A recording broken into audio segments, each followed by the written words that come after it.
संस्थांचे इथे उपस्थित असलेले पदाधिकारी, आपल्या सर्वांना नमस्कार।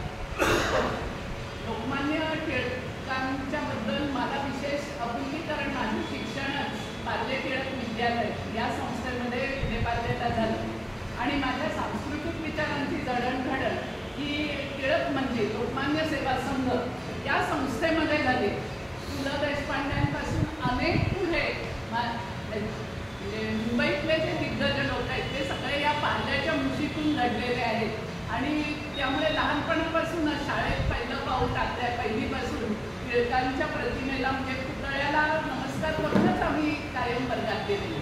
दुसरी एक गोष्ट म्हणजे आमच्या लोकमान्य सेवा संघामध्ये एक त्रिमूर्तीचा फोटो आहे आणि ती त्रिमूर्ती म्हणजे दत्त नसून ती आहे लोकमान्य टिळक, शिवाजी महाराज आणि समर्थ रामदास।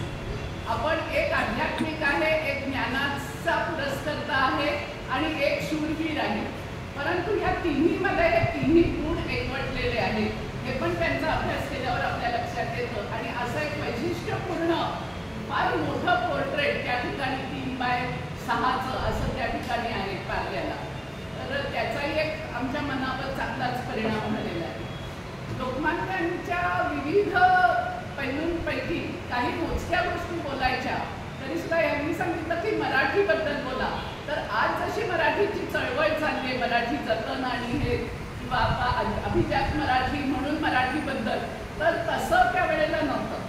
म्हणजे मराठीचा आग्रह म्हणून नाही, पण मराठी ही लोकांची भाषा आहे आणि आपल्याला जी माहिती आहे ते लोकांना समजलं पाहिजे। मुख्यतः टिळकांसमोर दोनच हेतू होते, एक तर राष्ट्रकार्य स्वदेश आणि दुसरं म्हणजे स्वदेशाभिमान किंवा सर्व धर्माभिमान। या दोन गोष्टींचा आग्रह किंवा त्यांचा असलेली आध्यात्मिक बैठक सुद्धा लोकमान्यांकडे होती, हेही लोकमान्यांचं एक वैशिष्ट्य आहे। आणि अशा तऱ्हेने त्यांनी पहिल्यांदा अवघ्या 24व्या वर्षीच एक तर न्यू इंग्लिश स्कूल शाळा काढली आणि डेक्कन एज्युकेशन सोसायटीची स्थापना आणि त्याचबरोबर केसरी आणि मराठा हे दोन वर्तमानपत्र। यामधूनच आपल्याला असं लक्षात येईल की सरकार किती चुकीचं वागतं आहे। इंग्रज सरकारवर निर्भीडपणे ताशेरे मारणारं कोणी नाहीये। आपल्याकडे सुधारकांची पत्रकारिता होती, पण देशभक्तांचे पत्रकार आपल्याकडे कमी होते। त्याचं प्रतीक म्हणजे लोकमान्यांचा केसरी। आणि त्याचबरोबर जनमत काय आहे, जनमत तुमच्या विरुद्ध आहे। लोकांना काय वाटतंय, कोणत्या तुम्ही सुधारणा केल्या पाहिजे, यासाठी मराठा हा इंग्रजी वर्तमानपत्र त्यांनी सुरू केलं।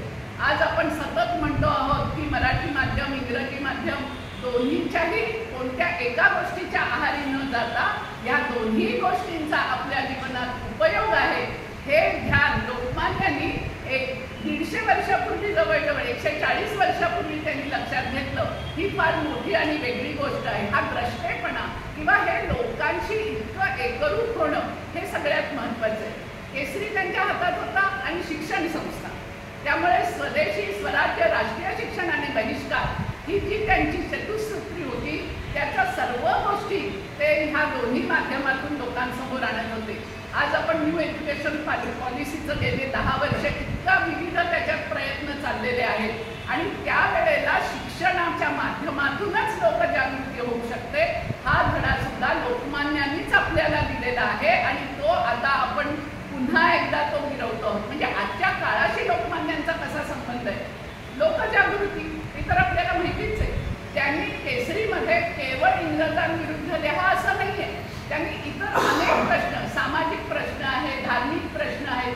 ताई महाराज खटला झाला आणि मग त्याच्यावर अब्दुलसामीचा दावा आला, बर्वेंनी त्याच्या विरुद्ध केलं। टिळक आणि आगरकरांना डोंगरीच्या तुरुंगात 101 दिवस राहावं लागलं। स्वतःचा काहीही फायदा नसताना भोगलेला तो पहिला तुरुंगवास होता। त्यानंतर केसरीमधून त्यांनी जेव्हा प्लेगचे अन्याय अत्याचार चालले होते तेव्हा सरकारचं डोकं ठिकाणावर आहे का असा जेव्हा अग्रलेख लिहिला आणि त्यानंतर त्यांच्यावर राजद्रोहाचा खटला भरला गेला आणि त्यांना त्या 18 महिन्याची कारावासाची शिक्षा झालेली होती। तो पण भारताच्या स्वातंत्र्य लढ्याच्या इतिहासातला 1857चा लढा सोडा, त्यानंतरचा जो हा सनदशीर लढा सुरू झाला होता, त्या प्रत्यक्षपणे कारावास भोगलेला हा पहिला नेता होता, हेही आपल्याला लक्षात घेतलं पाहिजे। म्हणजे जे आपल्याला पटतंय धीटपणे मांडणं आणि त्याची कार्यवाही होण्यासाठी विविध उपक्रम सुरू करणं ही पुढची गोष्ट आहे. आम्हाला खूप पटतंय, आम्ही बोलतो, आपापसात बोलतो, एखादा लेख लिहितो, पण प्रत्यक्ष कृती करायला आम्ही फार मागे राहतो असं प्रत्येकाला वाटत असतं. पण तरी सुद्धा आपण काय करावं हे आपल्याला कळत नाही. लोकमान्यांचं चरित्र पाहिलं तर आपल्याला दिसेल की लोकांना एकत्र आणण्यासाठी तुम्ही गणेश उत्सव सुरू करा. लोकांची देशभावना जागृत होण्यासाठी त्यांनी शिवजयंतीच्या उत्सवाचा आग्रह धरला. गणेश उत्सव तिथे थोडा सुरू झाला होता, परंतु त्याला मोठं जे विस्तृत स्वरूप आहे ते लोकमान्यांनी दिलेलं आहे हेही आपण लक्षात घेतलं पाहिजे.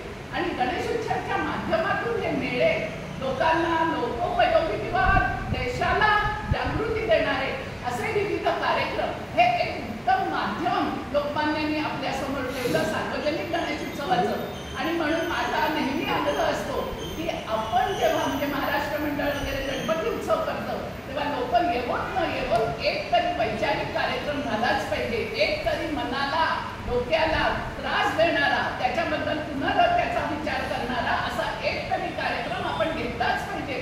जी 10 लोक असतील की जे काही वेगळे विचार करतात त्यांना व्यासपीठ आपल्याला लोकमान्यांनी उपलब्ध करून दिला आहे.